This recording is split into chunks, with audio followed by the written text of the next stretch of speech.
I want to talk about intentions. And this is why when I was praying with God before I got on, even before that prayer, and asking him what he wanted to share, the question about intentions came up for me when I was reading about the moment when Abraham positions Sarai. Now, remember, Abram is Abraham. Sarai is Sarah. So I'll try to use the context of the language that they're using now, but we know that God changes their names later. So Abram positions Sarai as his sister when he's going into Egypt, because he knew that the Egyptian king, based on her beauty, was going to take her as a wife and potentially kill him because of it. But as a brother, he would be looked upon as favor, essentially like, what's the word I'm looking for? It's not nice. It's, manipulation. That's what I'm looking for. It's like a manipulation tactic to be like, hey, I'm just going to give you all the riches of the kingdom. I'm going to let you live real comfortably. Thanks for letting me have your sister, right? And I thought about that because it was a lie. And so how in the lying does God bless? And why would he do that if at that moment Moses is walking out of righteousness, out of alignment? And it comes back to this in my perspective based on what God gave. And I'm going to give you some other references just in these 3 chapters alone.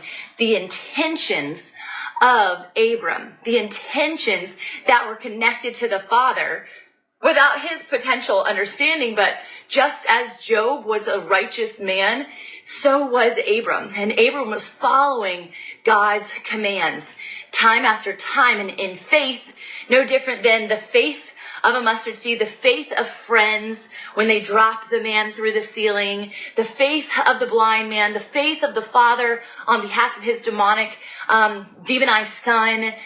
There's the faith of Hannah. There are so many moments of faith that are rooted in heartfelt intention for God to get God's way, even though we as a people group also have the consideration of our flesh in those moments. Now, God is not here to appease your flesh. So take that for a moment. God was not there to appease Abram's flesh by pulling Sarai out of that scenario and giving that king a plague, right? God was concerned with God's intention. And his intention was for Abram and Sarai to have a lineage far greater than we could count that would eventually lead to Jesus. And so God will do things may happen inside of his grandiose storyline that we can't comprehend. Imagine being on the receiving end of said plague. Now, he was having concubines and all of these things, and that was kind of the way of the world at the time to multiply.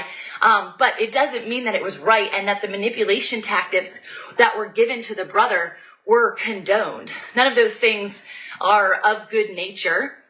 It's out of greed. It's out of lust, that because she was a beautiful woman, that these things were transpiring.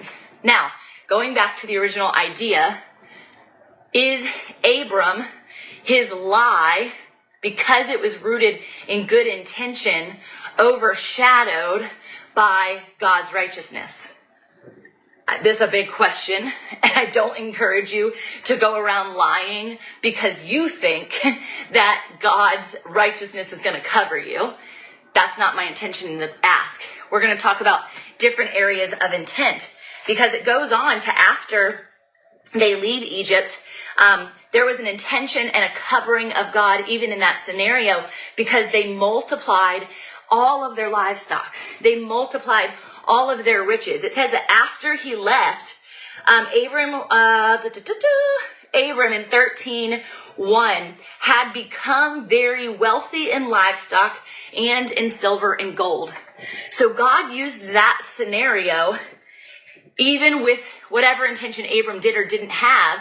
Ultimately, I believe his intention was just to protect his wife and to manage what it was that he was managing as a family and as a people group at that point. Ultimately leading to the fact that God got God's way. He supplied him with the riches and the good that he needed to then go back in to what apparently was outside of Egypt, an empty space where the Canaanites were still dwelling, who were enemies of God. So he needed him to go and to be fulfilled and have what he needed, so he didn't have to succumb to more manipulation tactics on behalf of people like the Canaanites or even Lot. So now we're in this place where Lot and Abram are going to split ways. This is before Sodom and Gomorrah. So just to give you context of that. And this is another place of intention on behalf of Abram. So when we're paralleling this to our own lives, what is your purest intention? What is the deepest intention when you do things for people? I think because we are so flesh-oriented, we can get to a place where our intentions are not pure.